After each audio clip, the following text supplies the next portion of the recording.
अस्सलाम वालेकुम। अमेरिका की दोस्ती का दम भरने वाला नरेंद्र मोदी अब अमेरिकी सदर डोनाल्ड ट्रंप के नाम से भी घबराता है, क्योंकि डोनाल्ड ट्रंप का जब मुंह खुलता है नरेंद्र मोदी की बेइज्जती के लिए खुलता है। और हर गुजरते दिन के साथ नरेंद्र मोदी की सियासत एक ऐसे गड्ढे में गिरती जा रही है जिससे निकलना मुश्किल है।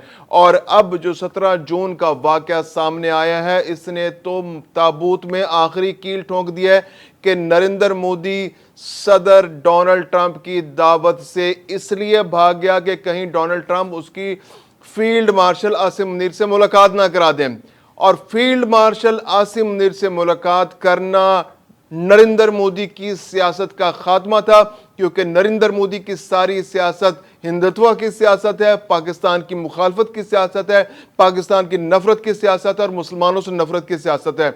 और जनरल आसिम मुनीर के साथ बैठना, जिससे उसने 10 मई को मुंह की खाई थी, शिकस्त खाई थी, धूल चाटी थी, थूक के चाटा था, उस सब के बाद जनरल आसिम मुनीर से मुलाकात नरेंद्र मोदी के लिए एक बहुत बड़ी सियासी शिकस्त है। और आने वाले तमाम रियासती इलेक्शंस के अंदर उसकी शिकस्त यकीनी थी।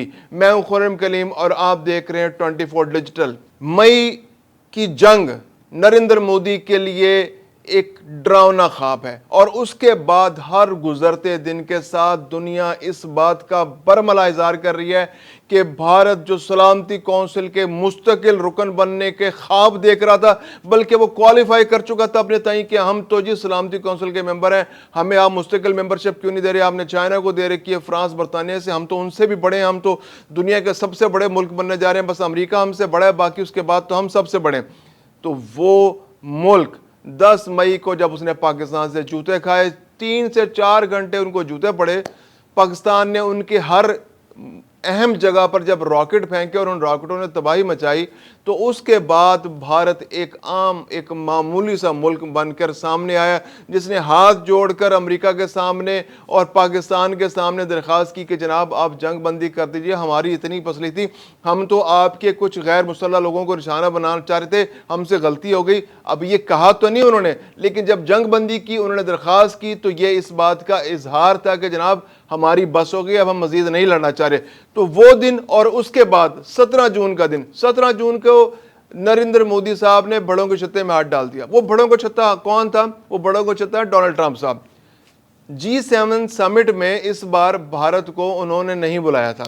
भारत के नरेंद्र मोदी साहब ने पांव पकड़े, अपने सफारतकारों को भेजा, अपने वज़ीर ख़ारजा से कहा कि भाई G7 में मुझे पहले बुलाया करते थे बड़ी इज्जत से, तो इस बार उनसे रिक्वेस्ट करो कि अब के बार फिर बुला लें। अभी मैंने 10 मई की जंग नई हारी है, तो मेरी बड़ी बेइज्जती हो रही है अपने मुल्क में, तो ज़रा थोड़ी सी इज्जत बन जाएगी, मुझे बुलावा दिलवा दें।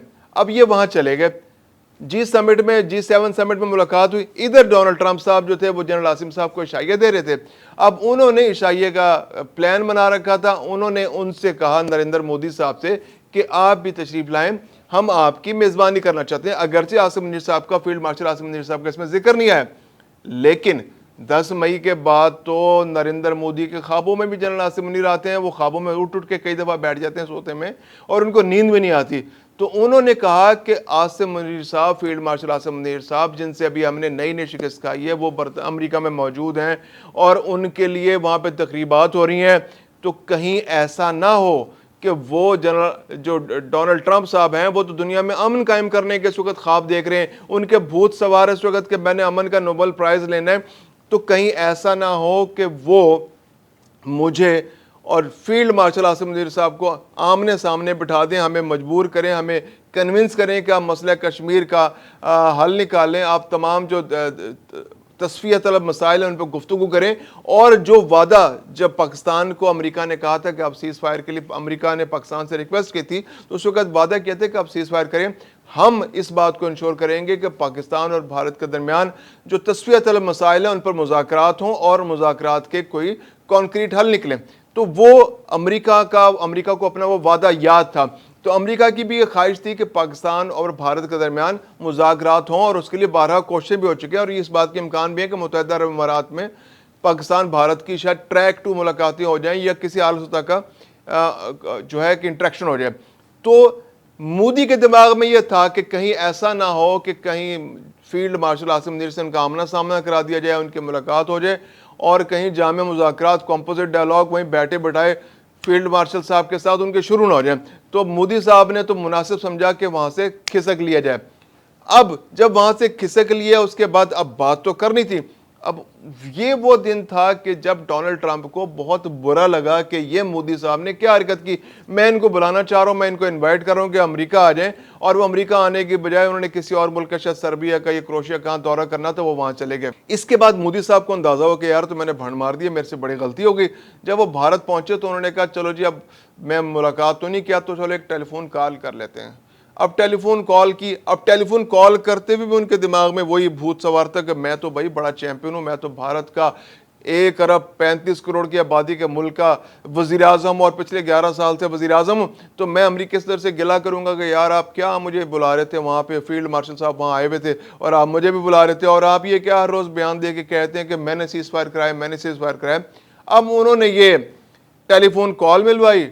टेलीफोन कॉल में ट्रंप सब आमने सामने हो गया। 35 मिनट की इस गुफ्तगू में डोनाल्ड ट्रंप और मोदी सामने बहुत सी गुफ्तगू हुई, जिसमें सारा लुबे लुबाब ये था कि मोदी साहब जो है वो गिले शिकवे करते कि आपने क्या कर दिया, आपको अंदाजा नहीं कि आप ये जो बयान दे देते हैं हमारे खिलाफ के पाकिस्तान और भारत के दरमियान जंगबंदी अमेरिका ने कराई। हम अपने मुल्क में कहते पर रहे कि हमने खुद जंगबंदी की, आप जब कहते हैं तो हमारी बेइज्जती होती है। आपका मैं दोस्त हूं, you are my best friend, तो आप बेस्ट फ्रेंड के साथ इस तरह करेंगे कि मोदी की बेइज्जती कराएंगे। और वो तो कांग्रेस का जो राहुल गांधी है मुझे रोजाना सांस नहीं ले लेता।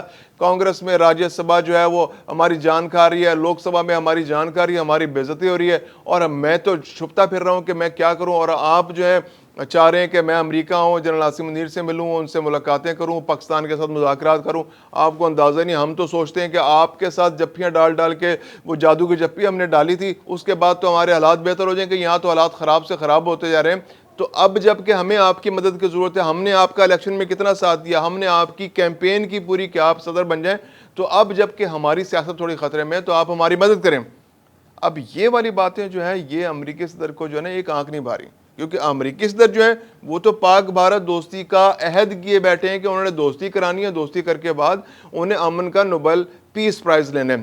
आज की फुटेज देख के मुझे वो सारा मंजर याद आ गया कि आज अजरबैजान और आर्मीनिया के सदर की मुलाकात हुई। डोनाल्ड ट्रंप साहब बीच में बैठे हुए थे।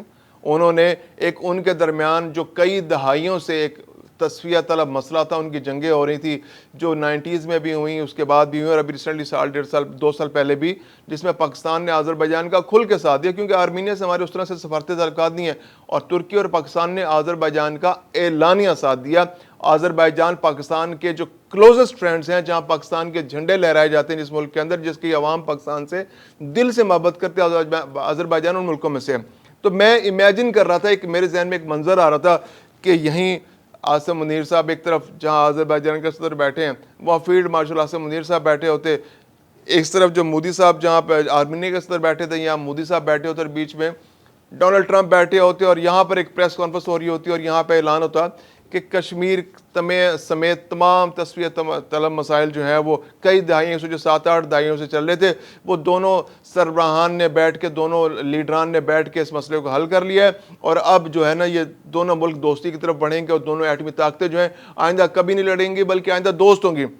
अब ये आप इमेजिन करें कि डोनाल्ड ट्रंप की मौजूदगी में अगर इस तरह की गुफ्तगू हो जाए तो मोदी के तो होश उड़ जाएंगे। मोदी तो उसके करीब से भी नहीं गुजरेगा, क्योंकि मोदी जो सारी जो उसने 9 मई जो मई का जो उसने पूरा का पूरा एपिसोड किया था, एक एपिसोड 9 मई का पाकिस्तान में भी हुआ था जिसकी मार पड़ी एक सियासी जमात को, वो 2 साल से जूते खा रही है वो। लेकिन एक जो मई का एपिसोड जो मोदी साहब ने किया था, तो वो मोदी साहब की जो हरकत थी उसके बाद जो उसका हाल है, तो वो हाल तो आज तक उसका संभलने का उसका नाम नहीं ले रहा। और अगर ये इस पे सोने का सुहागा ये मुलाकात भी हो जाती तो सियासी फायदा उसने जो हासिल करने की मई में कोशिश की थी, वो फायदा उल्टा नुकसान में तब्दील हो जाता। तो मोदी के लिए तो बड़ा डरावना ख्वाब है कि बिहार में अक्टूबर के अंदर इलेक्शन होने वाले हैं, और उन्होंने इलेक्शन से पहले वो पाकिस्तान के साथ किसी कॉम्पोजिट डायलॉग में चले जाएं, उनके फील्ड मार्शल आसिम मुनीर से मुलाकात हो जाए, तो वो मोदी को किसी सूरत बर्दाश्त नहीं है। इसके अलावा पूरा एक सीरीज ऑफ इलेक्शंस है जो आने वाले दिनों में है।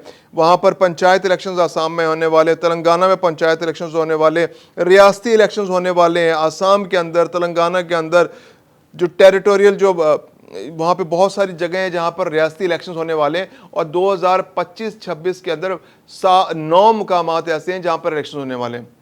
ये रियासती इलेक्शंस अगर मोदी हार जाते हैं तो मोदी के लिए तो कोई पॉलिटिकल स्पेस नहीं बचेगी। मोदी तो पहले बड़ी मुश्किल से हुकूमत बनाने में कामयाब हुआ है। उसने पता नहीं कितनी सियासी जमातों को साथ मिलाया, तब उसका एक जो है एक इत्तेहाद की हुकूमत बनी है। तो अगर इस बार ये रियासती इलेक्शंस वो हार जाता है तो उसका तो सियासी कैरियर ठप हो जाएगा और बीजेपी और उसकी जो हिंदुत्व की सियासत और मुस्लिम कुछ फिसाद जो सियासत है और पाकिस्तान दुश्मनी पर मबनी सियासत है वो तो खुद अपनी मौत मर जाएगी। तो ऐसी कोई भी एक्टिविटी नरेंद्र मोदी, सरेंडर मोदी कभी भी तस्लीम नहीं करेगा आजकल के हालात में कि वो पाकिस्तान के साथ किसी भी किस्म की दोस्ती की बात, बल्कि ख्वाब में भी दोस्ती की बात नहीं करेगा। तो अब उसको सामना करना पड़ेगा डोनाल्ड ट्रंप के गजब का। डोनाल्ड ट्रंप गजबनाक है क्योंकि डोनाल्ड ट्रंप ने अमन नोबेल पीस प्राइज लेने और अमन नोबेल पीस प्राइज उसको जब ही मिलेगा कि जब वो दुनिया के सामने साबित करेगा कि उसने 2 एटमी ताकतों को एटमी जंग से रोक लिया। पाकिस्तान तो मान रहा है, पाकिस्तान ने तो रिकमेंड भी कर दिया है कि जनाब नोबेल, ये जो डोनाल्ड ट्रंप साहब ठीक कर रहे हैं, हमने तो इनके कहने पे पीस जो है वो सीज फायर किया। अब भारत जो है वो अपनी सियासत की वजह से मान नहीं रहा इस बात को, हालांकि अगरचे दुनिया इस बात को मान चुकी है, लेकिन भारत भी जब मानेगा तो फिर डोनाल्ड ट्रंप साहब का जो नोबेल पीस प्राइज का जो है वो केस और मजबूत हो जाएगा। तो अब डोनाल्ड ट्रंप जो है वो बहाने से भारत को खिजा भी रहे हैं। वो 30 से 35 दफ़ा ऐसा हो चुका है। आज भी बल्कि उन्होंने आर्मीनिया के साथ, जो आर्मीनिया और अजरबैजान की जो सदूर के साथ उन्होंने जो प्रेस कॉन्फ्रेंस की, उसमें उन्होंने इस बात का फिर एक दफ़ा इजहार कर दिया बरमला कि जनाब ये सीज फायर जो पाकिस्तान और भारत के दरमियान हुआ है एटमी कुव्वतों के दरमियान, ये हमने कराया है, हमने 2 मुल्कों के एटमी जंग होने से रोकी है। तो ये जो छेड़ है ये मोदी साहब की, ये मोदी साहब को लेके डूबेगी। मोदी साहब का बचना मुहाल है, या तो अपने मुल्क की सियासत कर लें या डोनाल्ड ट्रंप का कुछ कर लें, क्योंकि डोनाल्ड ट्रंप जो है वो किसी सूरत चुप होने वाला नहीं है अब।